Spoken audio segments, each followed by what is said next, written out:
Namaskar, welcome at English Study. I am Rekha Gupta. This is next video in the series of previous year questions UGC NET English Literature.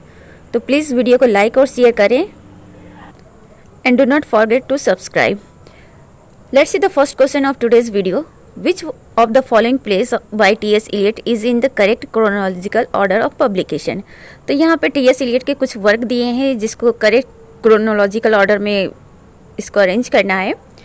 तो right option is option 1 murder in the cathedral, the family reunion, the cocktail party, the confidential clerk. तो ये है सही sequence according to chronological order. Let's see in detail about T.S. Eliot, a poet, essayist, publisher, playwright, literary critic and editor. One of the 20th century major poets, central figure in English language modernist poetry. तो ये poet, assist और publisher रहे हैं, साथ ही play right भी हैं, literary critic भी हैं, काफ़ी फेमस और 20th सेंचुरी की ये मेजर पोएट हैं इंग्लिश लिटरेचर के. मर्डर इन द कैथेड्रल, ये इनका 1935 का वर्क है, वर्स ड्रामा है. Portrays the assassination of archbishop Thomas Becket in Canterbury cathedral, reign of Henry second in 1117. Edward Grim a clerk was an eyewitness to the event. Murder in the cathedral की जो theme है वो है assassination of archbishop Thomas Becket. तो Thomas Beckett का इनका assassination हुआ था, मर्डर हुआ था, हत्या हुआ था कैंटरबरी कैथेड्रल में. और उस समय किसका शासन था इंग्लैंड में? हेनरी सेकेंड का शासन था 1170 में. और एडवर्ड ग्रीम नाम का एक क्लर्क था जो आई विटनेस था उस इवेंट का. द फैमिली रियूनियन 1939 का वर्क है, मोस्टली इन ब्लैंक वर्स. ये ब्लैंक वर्स में लिखा गया है. It incorporates elements from Greek drama and mid-20th century detective plays to portray the hero's journey from guilt to redemption. तो ये जो ड्रामा है द फैमिली रियूनियन, ये 20th सेंचुरी का है. मतलब इस प्ले में टी.एस. एलियट ने जो ग्रीक एलिमेंट्स है और 20th सेंचुरी की जो एलिमेंट्स है डिटेक्टिव प्लेस के, उसको इसमें शामिल करने की कोशिश की है, इंक्लूड करने की कोशिश की है. और इसमें हीरो की जर्नी को दिखाया गया है, गिल्ट टू रिडेम्पशन, मतलब अपराध करने से लेकर उसके पछतावे तक. द कॉकटेल पार्टी 1949 का वर्क है, इस टाइम में इसको परफॉर्म किया गया था. Elements of the play are based on Alcestis by the ancient Greek playwright Euripides. तो इस जो प्ले है कॉकटेल पार्टी, इसका एलिमेंट एल्सेस्टिस एक ग्रीक प्ले राइट है, यूरोपाइड्स का वर्क है, उसी पे से ये इसके एलिमेंट्स जो है आधारित है. द कॉन्फिडेंशियल क्लर्क 1954 का वर्क है, ये टी.एस. एलियट का कॉमिक वर्स प्ले है. Next question is which combination in the following constitutes the trilogy Oresteia. Oresteia is a work in 3 parts. तो उन 3 पार्ट्स को यहाँ पे फाइंड आउट करना है कि वो कौन सा राइट ऑप्शन है जो ओरेस्टिया के 3 पार्ट्स हैं. Right option is 3 अगामेम्नन, Choephori, यूमेनाइड्स. ये 3 पार्ट्स हैं ओरेस्टिया वर्क के ट्रायलॉजी के.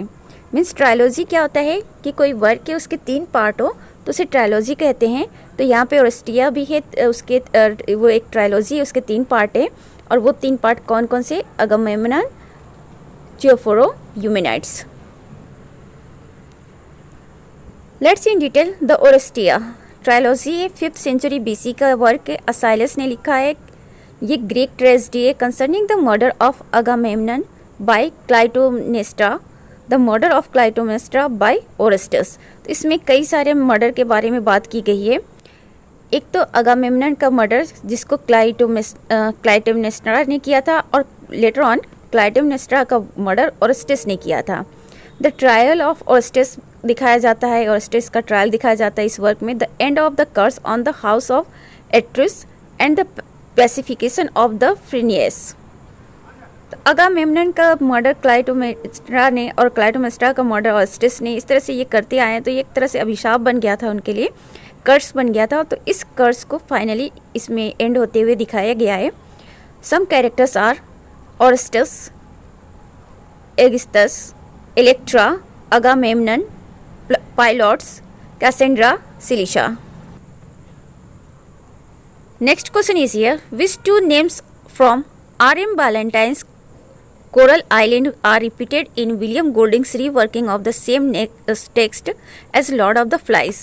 तो R.M. Ballantyne ने कोरल आइलैंड लिखा है और विलियम गोल्डिंग ने उसी को कॉपी करते हुए लॉर्ड ऑफ द फ्लाइज लिखा है।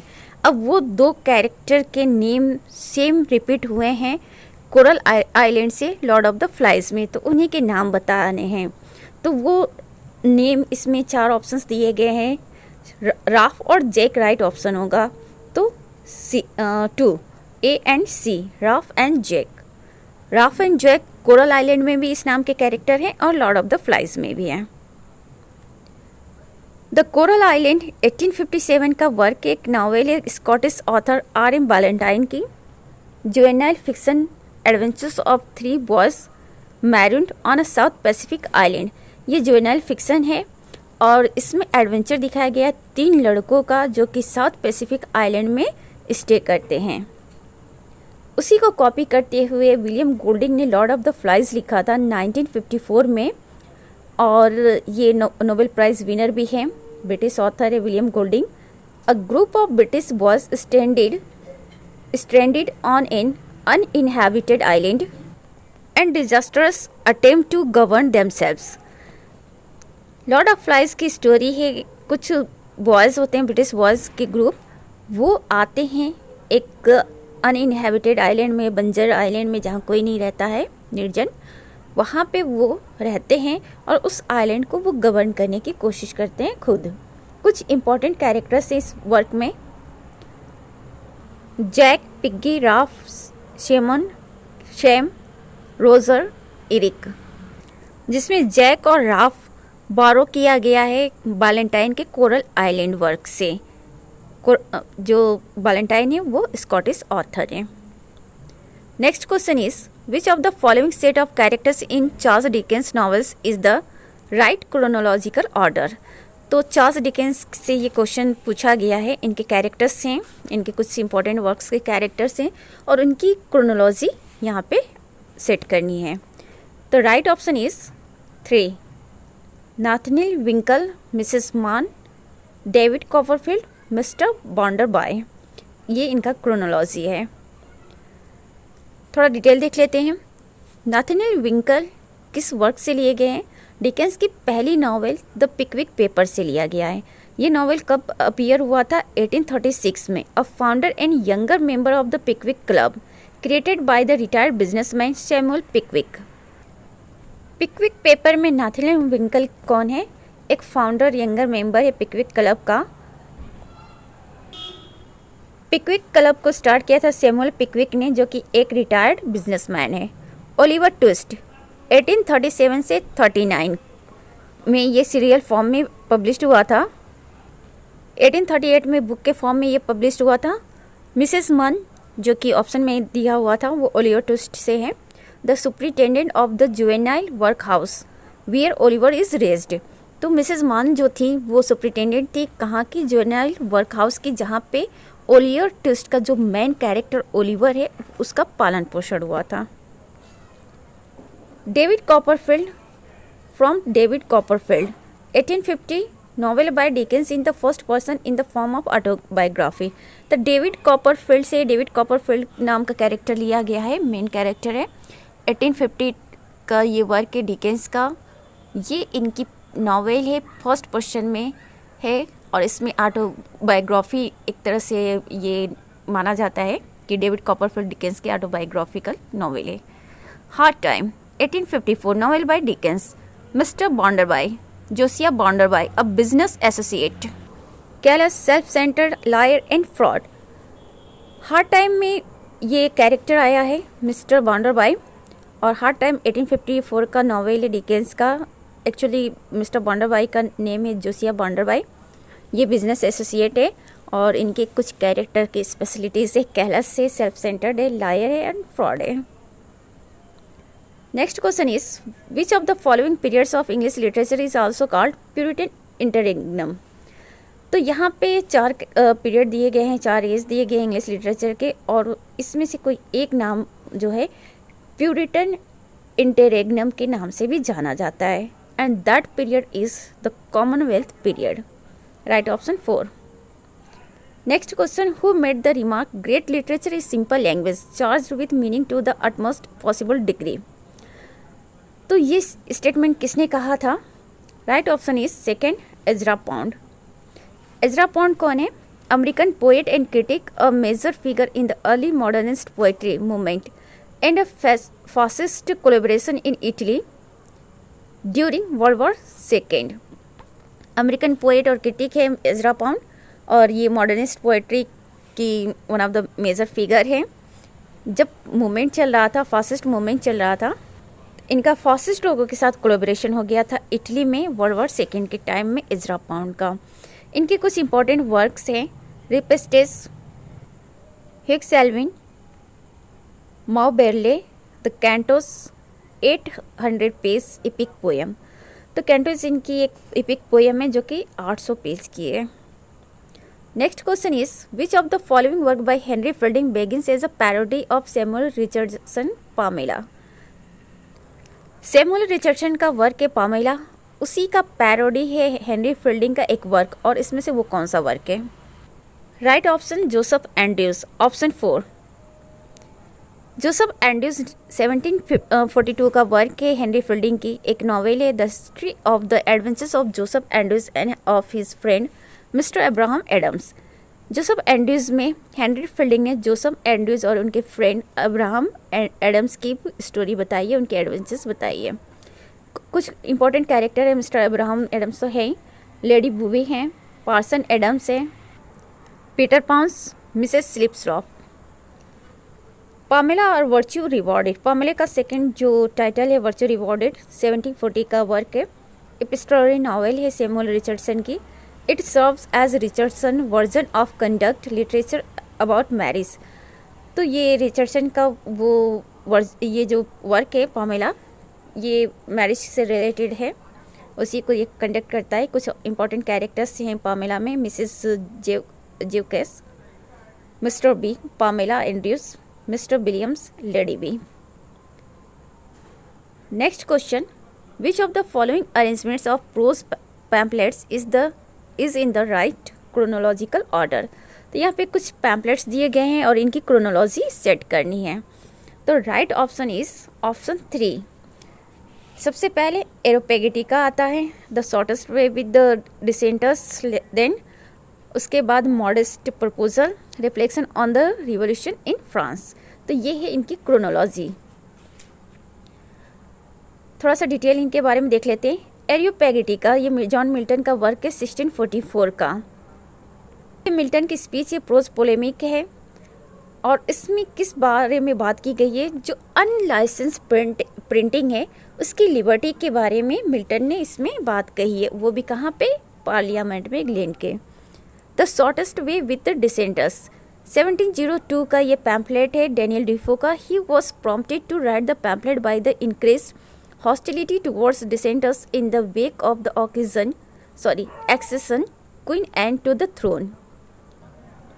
डैनियल डिफो ने यह पैम्पलेट लिखा था क्योंकि क्वीन एन के एक्सेशन के साथ और जो डिसेंटर्स हैं उनके बीच में हॉस्टिलिटी बढ़ गई थी, तो उसी को लेकर इन्होंने ये पैम्पलेट्स लिखा है। डिसेंटर्स कौन थे? Proposal for the establishment of the church. तो एक्चुअली जो डिसेंटर्स टर्म है यहाँ पे किस बात के लिए यूज किया गया? चर्च के एस्टेब्लिशमेंट को लेकर जो बात कही गई थी उसी के लिए। तो यही जो थोड़ा सा विरोध क्रिएट हो गया था उसी को लेकर इन्होंने ये पैम्पलेट लिखने की कोशिश की है डैनियल डिफो ने। अब मॉडेस्ट प्रपोजल 1729 का वर्क जोनल सैटारिकल एस्से है जोनाथन स्विफ्ट का। Preventing the children of poor people from being a burden to their parents और country and for making them beneficial to the public, commonly refer to as a modest proposal. Modest proposal का मतलब क्या है? जो poor people के बच्चे हैं उनको उनके पेरेंट्स या कंट्री पर बर्डन होने से उनको रोकने के लिए किया गया है, और सो दैट कि वो सोसाइटी के लिए बेनिफिशियल हो। Reflection on the revolution in France 1719 का पॉलिटिकल पैम्पलेट है, आयरिश स्टेट्समैन एडमंड बर्क ने इसको राइट किया था। Next question, from the match of the following list 1 को लिस्ट 2 से मैच करना है, तो ये थीरिस्ट हैं और उनसे रिलेटेड टेक्स्ट है, उसी को मैच करना है। Right option is option A. John Fiske ने रीडिंग द पॉपुलर लिखा है। Michel de Certeau the practice of everyday life Pierre Bourdieu distinction. Jean Francois Lyotard the postmodern condition. तो ये मैच है, थोड़ा सा वीडियो को pause करके आप लोग अच्छे से मैच करके देख सकते हैं। नेक्स्ट क्वेश्चन इज और एसोसिएटेड विद द जॉर्जेस। तो इसमें से वो कौन से 2 राइटर हैं जो कि जॉर्जेस से बिलोंग करते हैं? Right option is A Ernest Hemingway and Scott Fitzgerald. Hemingway and Fitzgerald जॉर्जेस से एसोसिएटेड है। जॉर्जेस क्या है, लेट्स सी। यहाँ पे थोड़ा सा क्वेश्चन में एज की स्पेलिंग मिसप्रिंट हो गया, तो उसको आप लोग करेक्ट कर लेंगे। Jazz is a period in the 1920s and 1930s in which jazz music and dance styles rapidly gained nationwide popular in the US.